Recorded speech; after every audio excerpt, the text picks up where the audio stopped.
Le thème du banquet était la République contre le peuple. Et je dois avouer qu'en tant que professeur d'histoire, je rappelle toujours au début que l'histoire est cruelle. En particulier pour les clichés, les préjugés, les conformismes d'aujourd'hui et particulièrement pour la République. On nous a beaucoup parlé ces derniers temps de valeurs républicaines. C'était compliqué pourtant à expliquer aux élèves lorsque l'on montrait le massacre, les massacres de septembre, les exactions en Vendée, la guillotine, Robespierre, la loi des suspects. Alors évidemment, nous avons aussi notre loi du renseignement. Les valeurs de la République, eh bien, elles sont à l'égal de la République. Elles sont souvent mensongères, ou en tout cas très peu populaires, au sens fort du terme. Prenons les choses par le commencement. La Révolution française, en fait, elle est lancée aussi à travers la plus grande consultation populaire qui ait jamais été faite et qui n'a jamais été faite depuis dans notre pays par le roi Louis XVI. La convocation des États généraux, la rédaction des cahiers de doléances, 60 000 cahiers de doléances, jamais aucun régime, et surtout pas la République. Regardez d'ailleurs comment elle considère l'idée même d'un référendum en Europe, en Grèce en particulier. Qui a peur du peuple? Et on verra que justement, pendant toute la Révolution française, le peuple sera utilisé, mais parfois mis à l'écart, écrasé, fusillé, mitraillé, guillotiné, noyé, décapité, des têtes sur les pics. N'oublions pas ce qui a été, pour mieux comprendre ce qui est aujourd'hui et les contradictions de ce système républicain. La République contre le peuple. Et j'allais dire d'une certaine manière que la République commence même avant qu'elle soit véritablement établie. L'esprit républicain a pris le pouvoir avant même, d'une certaine manière, que la tête du roi ne roule dans le panier d'osier. Maurras, puisqu'on l'a déjà beaucoup cité aujourd'hui, je me permets de le citer à nouveau, Maurras disait que la Révolution avait été faite avant même qu'elle n'ait eu lieu, quelque part. Et ce n'est pas totalement faux. En tout cas, ce qui est certain, c'est que la République commence mal. Le 10 août 92, puis les massacres de septembre. Déjà au mois d'août, ce sont des journalistes qui sont les victimes, les premières victimes de la terreur mise en place par cette République qui naît contre le peuple, contre la vie du peuple. Et cela se confirmera par la suite. Lorsque, au moment du procès du roi, il est proposé un référendum, dirait-on, pour savoir ce que les Français en pensent, Robespierre s'y oppose. Il veut bien du suffrage universel, mais il veut le contrôler d'une certaine manière. Il veut éviter ce que tout le monde pressent sans avoir d'institut de sondage à l'époque, c'est que le roi non seulement serait acquitté, mais retrouverait son trône par la même occasion, par ce sacre, ce nouveau sacre populaire. C'est ce que veulent éviter et ce qu'éviteront évidemment les Girondins, les Jacobins, les Robespierristes, la Montagne et les autres. Déjà, la République montre bien qu'elle met le peuple dans ses discours pour mieux lui intimer l'ordre de se taire, car quand elle parle du peuple, elle se veut, cette République, l'avant-garde consciente du peuple. Alors, pourquoi faire parler le peuple, d'une certaine manière, puisqu'elle se revendique l'incarner? Alors, la République contre le peuple, la conscription. La conscription, c'est la mobilisation générale. Et cela se poursuivra d'ailleurs à l'ère napoléonienne. On continuera à mobiliser tout le monde sans égard pour, je dirais, les familles que l'on va ainsi, je dirais, priver d'un père, d'un frère, d'un fils, etc., etc. La conscription, voici un des grands crimes qui d'ailleurs a été très longtemps reproché au XIXe siècle à la République avant qu'on oublie cela. On envoyait des tas de jeunes qui ne voulaient pas y aller, se faire tuer. Pourquoi en Vendée se révolte-t-on? Pourquoi dans l'Ouest se révolte-t-on? Pourquoi au Pays Basque se révolte-t-on, entre autres? Parce qu'on ne veut pas aller faire une guerre lointaine pour des gens qu'on ne connaît pas et dont on sent confusément qu'ils servent leur intérêt et non pas l'intérêt de tous. La République contre le peuple, c'est cette guerre qui n'en finit pas et qui continuera jusqu'au 18 juin 1815 d'une certaine manière. Le peuple oublié. Et j'allais dire même d'une certaine manière les peuples oubliés. Parce que quand on regarde l'histoire de la République, c'est une lutte contre les provinces, c'est une lutte contre les peuples bretons, basques, corses, etc., etc. Le peuple doit s'imposer avec un grand P, mais il s'impose au peuple avec un P minuscule et pourtant avec une existence majuscule. Les peuples sont ignorés pour créer un peuple mythique. Et quant au peuple, au sens où nous l'entendons aujourd'hui, des classes populaires, eh bien, elles sont écrasées. Quel est le sort du monde ouvrier sous la République? Prenons l'un des premiers exemples de la République, le calendrier révolutionnaire. Le calendrier révolutionnaire, des semaines de 10 jours. Et je me suis amusé à regarder un petit peu justement ce que cela donnait au niveau du temps de travail. Le temps de travail au moment de la République avait littéralement explosé. Et par exemple, j'avais trouvé détail. En 1789, on avait 52 dimanches et 25 fêtes religieuses, et parfois beaucoup plus selon les endroits. Mais quand on regarde, la République a réussi à limiter tout ça. D'abord, les fêtes religieuses disparaissent. Il n'y a plus que 5 fêtes civiques républicaines, dont le 21 janvier, puisque c'est la mort du roi et donc c'est bien le moment pour eux où la République naît, d'une certaine manière. Et il n'y a plus que 36 jours fériés. Donc vous voyez que les ouvriers perdent à peu plus d'un tiers de jours de congé donc, dans l'espace de cette République et de cette transformation. Alors, d'ailleurs, une remarque. Pour ceux qui s'intéressent à l'histoire sociale un peu trop oubliée de la Révolution française et des suites de la Révolution française, la République a créé un vrai problème au niveau du calendrier et il y a eu un véritable choc entre les paysans, ceux qui travaillaient les terres et ceux qui en étaient les propriétaires et qui de plus en plus venaient de la ville et imposaient, d'ailleurs souvent ils portaient l'écharpe tricolore des maires républicains, imposaient ces lois nouvelles au nom de la loi contre les superstitions et donc contre les congés aussi du dimanche. Il faudra attendre, ne l'oubliez pas, le 1814, et je crois que c'est une des premières mesures du roi Louis XVIII, qui va restaurer le repos dominical à travers la sacralisation du dimanche. Alors, la République contre le peuple, pourquoi? Eh bien, prenons juste ce petit fil du dimanche. En 1880, l'une des premières mesures des républicains qui ont tout désormais, les pouvoirs. Pouvoir au Sénat, pouvoir à l'Assemblée nationale, pouvoir à la présidence de la République. Eh bien, l'une des premières mesures, c'est de supprimer le repos dominical ou la sacralisation de ce repos dominical. Et il faudra attendre quoi? Il faudra attendre 1906 pour que la République daigne enfin accorder un jour de repos dominical aux travailleurs, aux ouvriers de manière officielle. Et qui est à l'origine, d'ailleurs, de cette loi de 1906? Albert Demain, un catholique, un monarchiste. On dit monarchiste rallié à la République. Ça n'en fait pas un républicain d'ailleurs. J'ai eu la surprise, en travaillant sur Albert Demain, de constater qu'il n'a jamais cessé d'être monarchiste. Qu'il était rallié à la République de manière, je dirais, politique, institutionnelle, mais que pour autant, il n'en avait pas abandonné sa fidélité première et sa fidélité monarchique, ce qui explique sans doute son côté éminemment social. Je vous ferai une petite remarque. Vous savez peut-être que son buste, qui était présent à l'Assemblée nationale dans une des salles, risque d'être enlevé pour être remplacé, parce qu'il y a des travaux, par Olympe de Gouges, etc.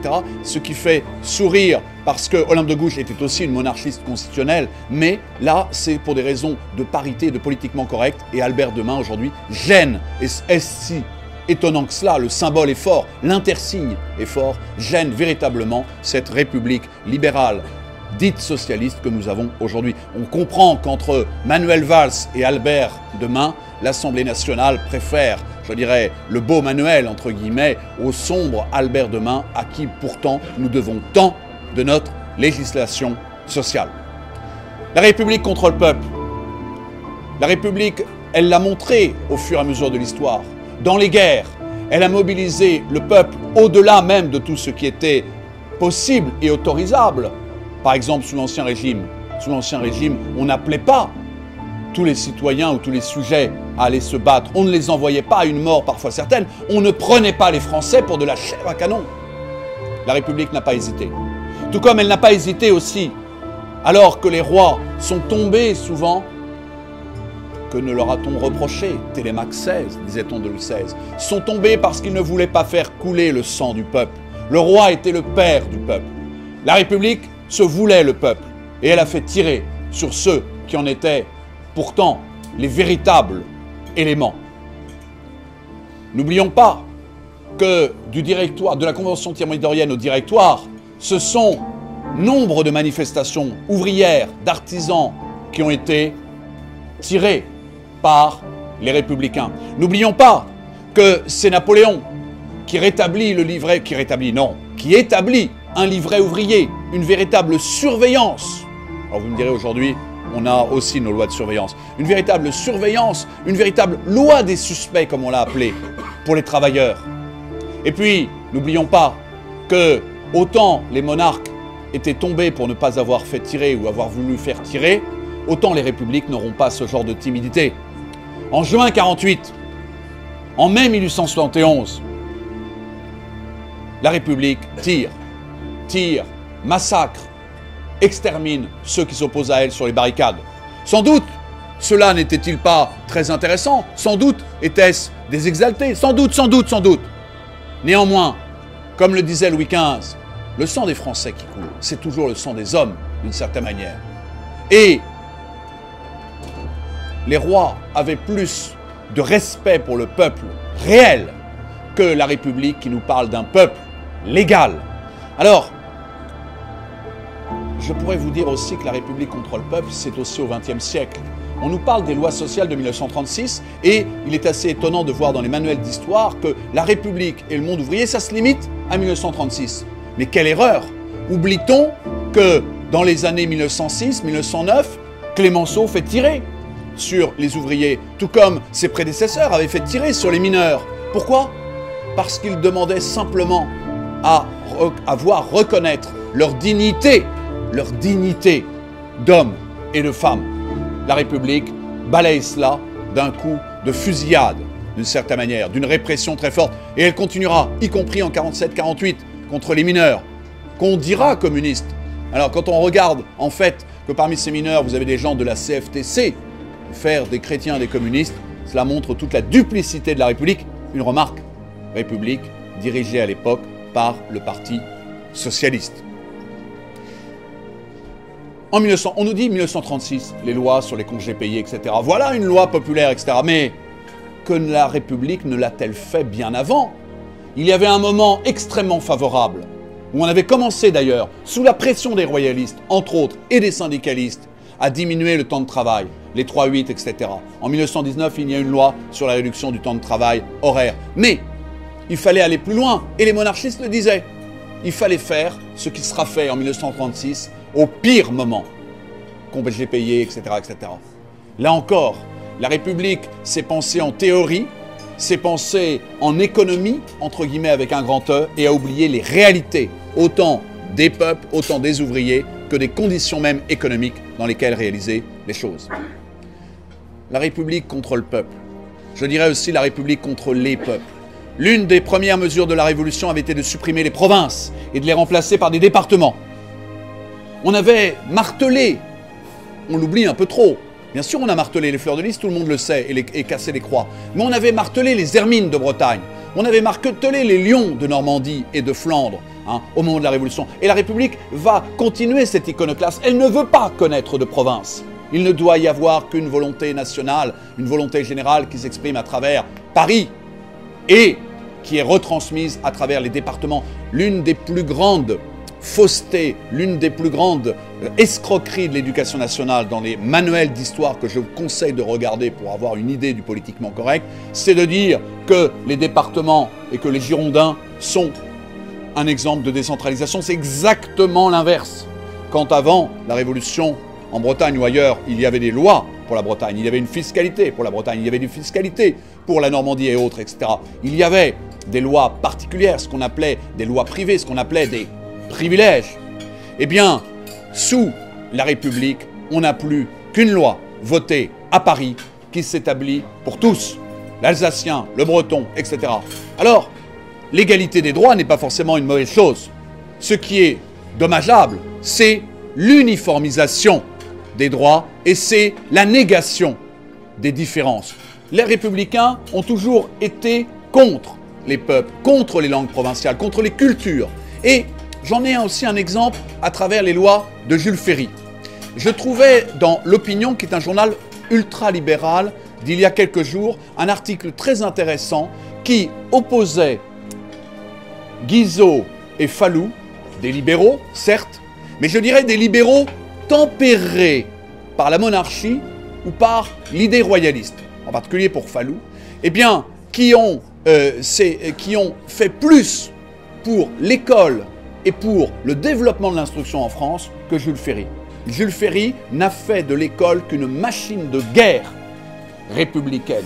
Et c'est assez étonnant parce qu'il y a quelques années, c'est le discours qu'on entendait déjà à travers les cours de Sciences Po sur l'histoire de l'éducation, où on relativisait véritablement le rôle de Ferry et on disait, il était intéressant de noter que dans les Sciences Po, en particulier de province à Rennes, Ferry n'était pas très populaire parce que c'était justement un personnage qui avait une vision extrêmement restreinte de l'école, extrêmement restrictive de la liberté d'esprit. Il est intéressant de voir que désormais dans la grande presse, on reconnaît qu'effectivement Ferry a été le pire de la République et que ce sont plutôt d'autres personnes, bien avant lui, qui ont pensé ce que l'école devait être, l'instruction pour tous, calcul, savoir compter, savoir lire, savoir écrire, etc., etc.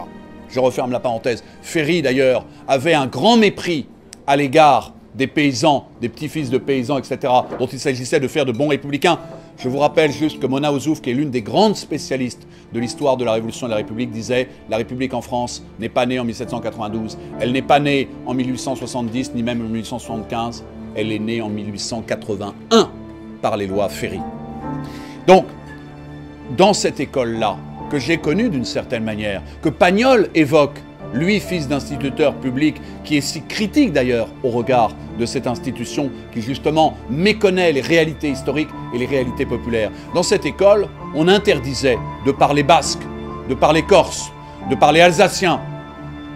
Pas à l'époque de Ferry, puisque l'Alsace était, à cause de Napoléon III, tombée entre les mains des Allemands. Mais on interdisait de parler breton, basque, corse, etc.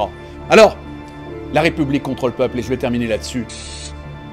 On nous dit souvent, la démocratie, c'est le pouvoir du peuple. Eh bien, dans ces cas-là, la République ne l'est guère. Regardez sa peur à l'égard du vote, à l'égard du suffrage universel. Il est d'ailleurs assez significatif qu'aujourd'hui, nos hommes politiques n'aiment guère le référendum. Et s'il pouvait se passer des votes, regardez leur arrogance de ces mêmes hommes politiques en France qui nous parlent tout le temps de démocratie, de valeurs, de cela, et comment qu'ils traitent l'idée même que les Grecs puissent faire un référendum pour décider de leur destin, en bien ou en mal d'ailleurs. Regardez ce mépris, cette arrogance des hommes politiques, des politiciens, et le Parti socialiste qui considère que 70 000 personnes, 70 000 militants doivent décider pour le reste de la France, 70 000 sur 66 millions.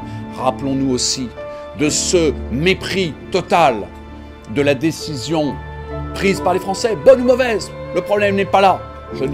Pour moi, c'était une bonne décision, mais certains considèrent qu'elle est mauvaise. Mais lorsqu'il y a eu le référendum de 2005, 55% des Français, 70% des Français s'étaient exprimés. Une élection européenne aujourd'hui, c'est entre 40 et 43% des suffrages exprimés. Donc c'était quelque chose qui avait motivé les lecteurs. Les gens ont lu, ont regardé, ont débattu. C'est l'une des périodes de l'histoire récente où on a le plus débattu librement, hein, où ça s'est déchiré, y compris dans les salles de cours et dans les salles de classe ou dans les salles des profs. J'ai vu d'ailleurs des professeurs se faire la gueule pendant 3 ans ou 4 ans après cette histoire-là. Donc comme quoi, c'était un vrai débat. Eh bien, ce vote-là, on peut penser ce qu'on veut de la démocratie et de son sort, mais ce vote-là a été récusé par la République. Et qu'a-t-elle fait? Elle aurait dû reconvoquer un référendum. Ensuite, non. Elle est passée par ceux qui étaient les représentants, entre guillemets, du peuple. Là où le peuple avait voté 55% non, qu'aujourd'hui, il voterait 62% non, selon un récent sondage publié dans le Figaro, eh bien, là, 91% des parlementaires ont voté oui, contre la décision qui avait été prise par les Français 3 ans auparavant, en 2005. Et puis aujourd'hui, on le voit bien, écoutez au café, écoutez dans le métro, écoutez sur les radios les réactions des gens. Le peuple, les gens, les classes populaires, mais pas seulement, se sentent dépossédés. dépossédés de leurs droits citoyens. On parle, on a des choses à dire, on ne nous entend pas, on ne nous écoute pas. La République ne nous écoute pas, elle ne nous entend pas, elle ne veut pas nous entendre. Et même, lorsqu'il y a eu la réforme du collège, cette réforme du collège a été refusée massivement par les collègues du secondaire. Ils ont fait une grande manifestation, c'était un mardi. Le soir même, la nuit même, le gouvernement faisait un décret, comme pour leur dire, vous avez manifesté, vous étiez en grève, etc. Vous êtes 70% des profs à être contre cette réforme, je vous ennuie, pour rester poli. La République contre le peuple, y compris d'ailleurs contre ses propres, je dirais, mandants, contre ses propres électeurs parfois. Alors, le bilan de la République n'est pas vraiment à son avantage. On a l'impression que la République est née déjà sur un certain nombre de contradictions et de paradoxes. Après tout, la République se voulait le peuple légal. Relisez Robespierre, relisez Saint-Just. Mais Robespierre ne comprenait pas que le peuple soit contre lui ou qu'il ait faim. Il disait, mais comment peut-on parler de nourriture alors qu'il s'agit de répandre nos grandes idées républicaines à travers le monde? Le peuple légal, le peuple réel. Celui qui fait, qui décide, qui mange à sa faim, celui dont on se préoccupe guère, le peuple réel. Hein. Peuple légal, peuple réel. Là encore, cette opposition. Hein. Eh bien, d'une certaine manière, je n'oublie pas non plus, et cela explique peut-être beaucoup de choses, c'est que la première formule de la République, ça a été la liberté, l'égalité, la fraternité ou la mort. La République ou la mort. Alors d'ailleurs, ça n'a pas porté chance à Montmoreau, qui était le rédacteur de cette superbe formule, parce que lui-même, il aura droit à la liberté, l'égalité, la fraternité et la mort, puisqu'il sera décapité au moment de la Grande Terreur. En tout cas, ce qui est certain, c'est que aujourd'hui, la République n'apparaît plus à nos citoyens comme l'expression de ses souhaits, de ses revendications, de ses doléances, comme on disait sous l'Ancien Régime. Et aujourd'hui, regardez, il semblerait que la République ait même abandonné le peuple. Elle discute à Bruxelles, à Francfort, elle va prendre ses ordres à l'OTAN, à Washington ou ailleurs. M. Hollande se retrouve souvent comme celui qui suit des intérêts qui ne sont pas forcément les intérêts français sur le plan diplomatique et géopolitique. On a l'impression que désormais on dit « Ah non, la République, ah ben, on est la République, mais on ne peut pas vous défendre contre telle ou telle instance bruxelloise, contre telle ou telle directive de Bruxelles. » Ah bon? Mais alors, à quoi sert la République si elle ne sert plus le peuple qu'elle entendait servir, d'une certaine manière? Et c'est pour ça, d'une certaine manière, que nous, en tant que royalistes, eh bien, justement, nous pointons du doigt ces limites de la République. Nous pointons du doigt cette arrogance de ceux qui se nomment républicains. Je ne parle pas du groupe politique qui se prévaut de ce terme, qui essaye de le récupérer. Laissons-lui, rassurons-le, rassurons-nous, hein, laissons-lui ce terme. Nous irons beaucoup plus loin, d'une certaine manière, que lui, dans l'application des libertés concrètes, de ce qu'on appelait les libertés républicaines, des républiques sous le roi. Car si on veut rendre au peuple, et je le dis au peuple au singulier, comme au peuple au pluriel, si on veut rendre au peuple leurs droits, leur liberté, eh bien, il faut un pouvoir monarchique, un pouvoir héréditaire qui symbolise l'unité et la diversité, qui symbolise l'unité et les libertés. C'est pour ça que quand nous entendons que certains nous clament encore la République ou la mort, comme je le vois dans certains programmes ou certains projets du cours d'éducation morale républicaine ou je ne sais quoi, qui doit être mis en place en septembre, pour le peuple, pour les peuples de France, nous disons, nous, non, la République ou la mort, nous n'en voulons pas. Nous voulons la monarchie et la vie.